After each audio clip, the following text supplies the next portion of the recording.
And guys, meron tayong panibawang vlog, Hyundai Tucson. Yan.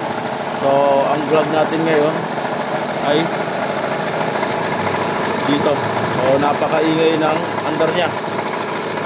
Yan. So masalo pagka naka-aircon, ang lakas ang tunog dito. So kaya ngayon guys, titingnan natin kung makikita nyo yung auto tensioner na yon. So isa yan, kung bakit ganyan, sira yan. Tapos yung belt, papalitan rin natin. So ipapakita ko sa inyo kung paano magpalit nito para may idea. So ang lakas ng alog niya. So pagka hindi naka-aircon, hindi gaano. So syempre pagka naka-aircon, malakas yung pump ng compressor, kaya malakas yung load niya. So titingnan natin. So ngayon napakalakas ng ingay. So mamaya pag napalitan natin, tingnan natin. Ayan. Pagka nag-engage yung aircon, ang lakas. Yung tensioner, gumaganito.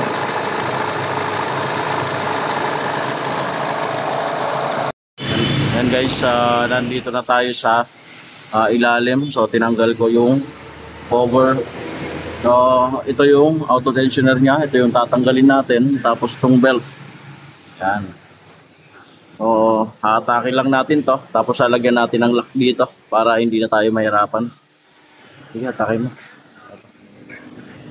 Dito ka dito.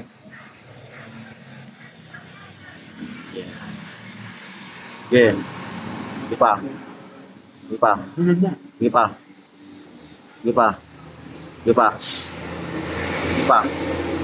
Di pa. Yan. Okay na. Yan. So, madali na lang matatanggal yung belt dahil nilagyan na natin ng lock dito. Yan guys. So. Yan.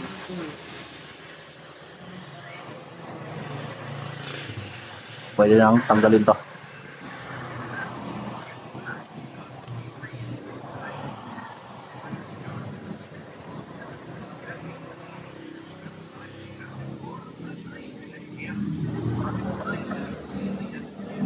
Yan. So ito lang yung tatanggalin natin, 14mm. Yan guys. So 14mm, tatanggalin natin yan. Montas mo ba? Yan. Yan.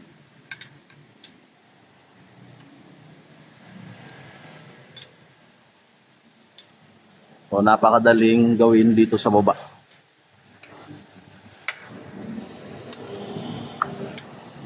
Kumain mo lang.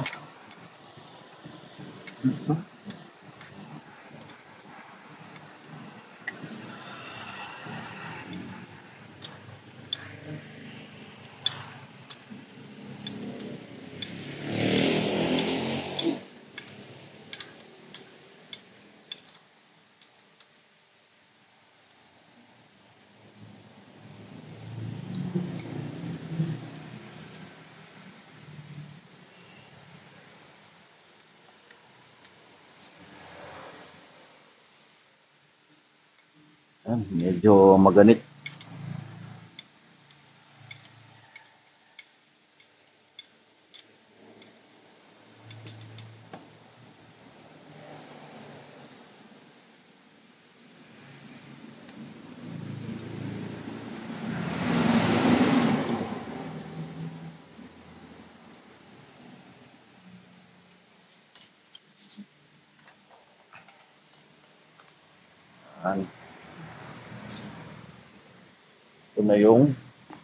Ito yung papalitan natin.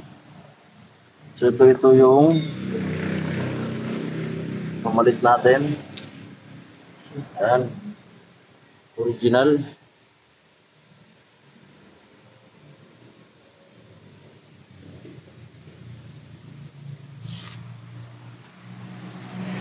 Ito yung belt. Ito yung belt na tinanggal natin.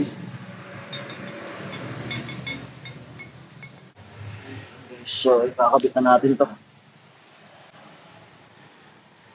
Yan. Meron namang guide dyan dito. Itong 25 na to.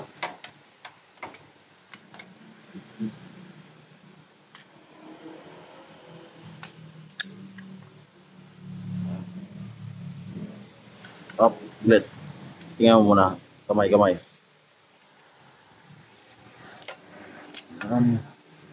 Kailangan mag-swak yan dyan.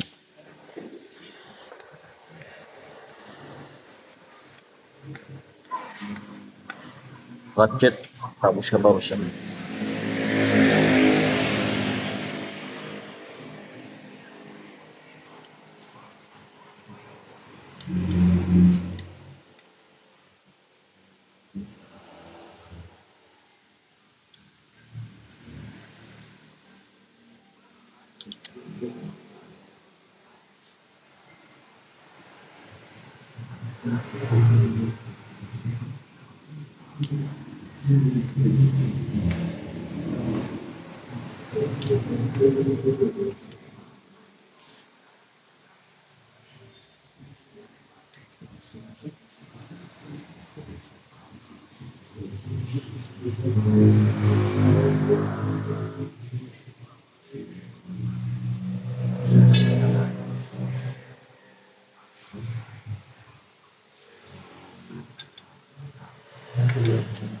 O, sakto, higpit lang.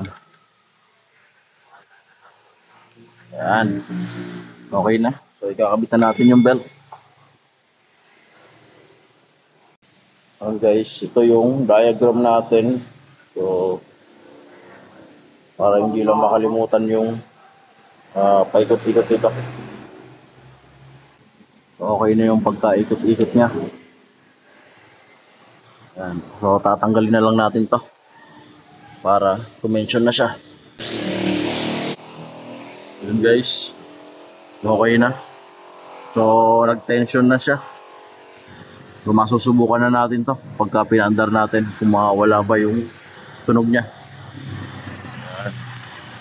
Yan guys, so start ko na.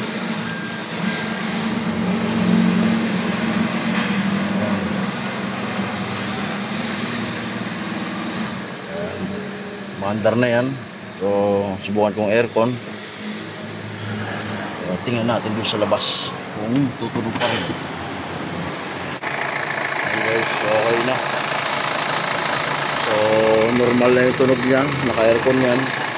So, wala na yung garalgal pagka naka-aircon. So, auto-tensioner lang. Tapos belt. So, yun na talaga yung pinaka-problema niya. So, hanggang dito na lang yung vlog ko. Like and subscribe. Thank you.